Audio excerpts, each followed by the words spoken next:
রশ্মিকা মান্দানার জন্মদিন।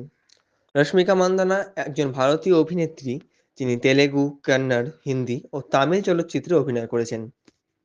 রশ্মিকা আজকের দিনে ১৯৯৬ সালে ভারতের কর্ণাটকের কোডগু জেলার একটি হিন্দু পরিবারে জন্মগ্রহণ করেন। তার বাবা সুমন মান্দানা একটি কফি বাগান ও একটি অনুষ্ঠান ভবনের মালিক এবং তার মা মদন মান্দানা একজন গৃহকর্মী। রশ্মিকা মান্দানা গোপীনিকোলা একটি বোর্ডিং স্কুলে পড়াশোনা করেন। এরপর রশ্মিকা মান্দানা বেঙ্গালুরুর এম.এস. রামাইয়া কলেজে সাহিত্য স্নাতক ডিগ্রির জন্য অধ্যয়ন করেছেন। ২০১৪ সালে রশ্মিকা মান্দানাকে দ্য টাইমস অফ ইন্ডিয়ার clean and clear fresh face পুরস্কারে ভূষিত করা হয় এবং পরবর্তীকালে ক্লিন অ্যান্ড ক্লিয়ারের ব্র্যান্ড অ্যাম্বাসেডর করা হয়। এরপর তিনি স্বল্প সময়ের জন্য মডেলিং শুরু করেন। অভিনয়ের ব্যাপারে তার বাবা-মা প্রথমে দ্বিমত পোষণ করেছিলেন, কিন্তু শেষ পর্যন্ত তারা মেনে নেন। ২০১৫ সালে একটি সুন্দরী প্রতিযোগিতায় জয়ী হওয়ার পর কিরিক পার্টি চলচ্চিত্রে অভিনয়ের প্রস্তাব পান। কিরিক পার্টি কন্নড়ের অন্যতম শীর্ষ আয়ের চলচ্চিত্রগুলির মধ্যে একটি হয়ে ওঠে এবং এই চলচ্চিত্রে তার অভিনয়ের জন্য তিনি শ্রেষ্ঠ নবাগত অভিনেত্রী বিভাগে সাইমা পুরস্কার অর্জন করেন।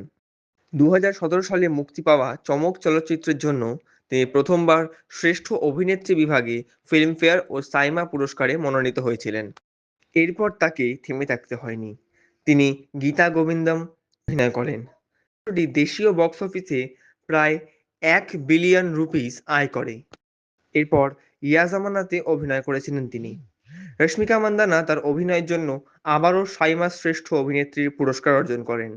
এরপর কিছু বছরের ব্যর্থতার পর রশ্মিকা মান্দানা নতুন দশক শুরু করেছিলেন মহেশ বাবুর বিপরীতে সারিলেরু নিকেব্বেরু চলচ্চিত্রটি দিয়ে, যেটি তেলুগু চলচ্চিত্রের একটি অন্যতম সর্বোচ্চ আয়কারী চলচ্চিত্র।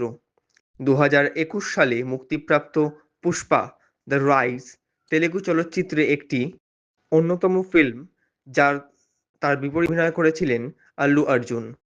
চলচ্চিত্রটি বাণিজ্যিকভাবে সফল হয়েছিল। এই চলচ্চিত্রটি রশ্মিকা মান্দানার কর্মজীবনে একটি গুরুত্বপূর্ণ মাইলফলক হিসেবে চিহ্নিত হয়। তিনি প্যান ইন্ডিয়া স্বীকৃতি অর্জন করেছিলেন। এছাড়াও চলচ্চিত্র সীতারামন এবং অন্যান্য একটি পার্শ্ব চরিত্রে অভিনয় করেছিলেন।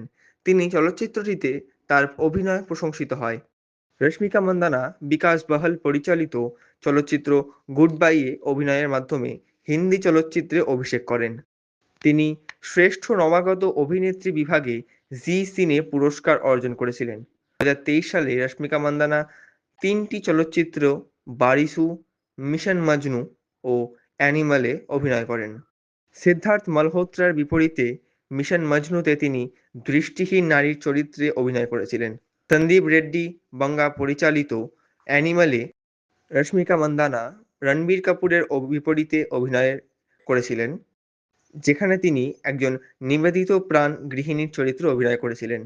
২০২৪ সালে রশ্মিকা মান্দানা ধারাবাহিক চলচ্চিত্র পুষ্পা টু দ্য রুল এ শ্রীবল্লী চরিত্রে পুনরায় অভিনয় করেন। এই ভারতীয় চলচ্চিত্র ৬ দিনের মধ্যেই প্রায় বিশ্বব্যাপী $১২ বিলিয়ন আয় করে।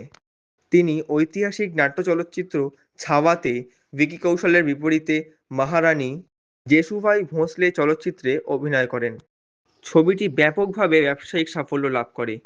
তিনি ২০১৬ সালে বেঙ্গালুরু টাইমসের মোস্ট ডিজাইরেবল উইমেন স্থান অর্জন করেছিলেন।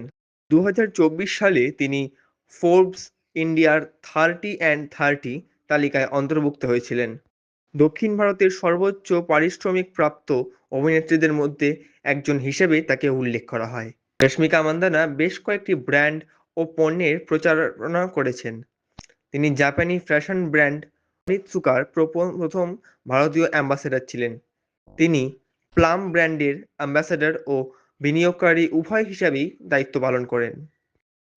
আর আজ এই তারকার জীবনের বিশেষ দিন, কারণ আজ তার জন্মদিন।